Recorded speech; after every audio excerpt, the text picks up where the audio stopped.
अगर लोगों के एहसासात की कदर करने के लिए अपनी खुशियों का गला घोटना पड़ता है तो मुझे नहीं कि मेरे बेटे ने धोखा दे दिया है तुम्हें।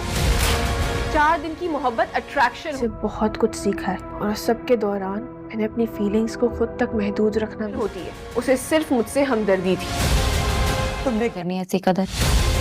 मैं महविश को क्या जवाब दूं? कल जो भी कुछ कहा था वो जज्बात में आके कहा था, मैं भी भूल जाऊंगी सब। एहसास और जज्बात की कदर किस तरह करते ये तुम्हें सीखना होगा।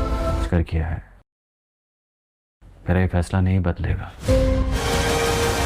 मैंने ये फैसला किया है बहुत सोच समझ कर। महानूर जैन की हौसला अफजाई नहीं कर रही, उसे बार बार रोक रही है, लेकिन जैन अपने दिल का क्या करे जिसके लिए सिर्फ और सिर्फ महानूर ही अहमियत रखती है। जैन अपनी माँ को बता देगा किसी भी सूरत महविश से शादी करने पर रज़ामंद नहीं है, मगर उसकी माँ अब महविश को अपनी बहू बनाने की ज़िद लिए बैठी है।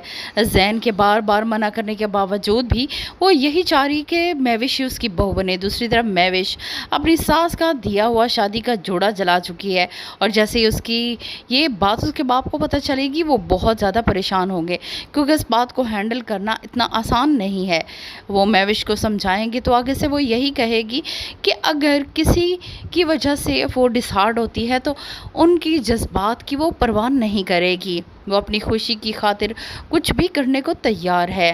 दूसरी तरफ महानूर जैन को इनकार कर चुकी है कि वो उससे शादी नहीं करेगी। फिर भी जैन अपनी माँ के पास आएगा और उसे कहेगा कि वो महविश और उसके बाप को मना करे, क्योंकि वो वहाँ शादी करना ही नहीं चाहता।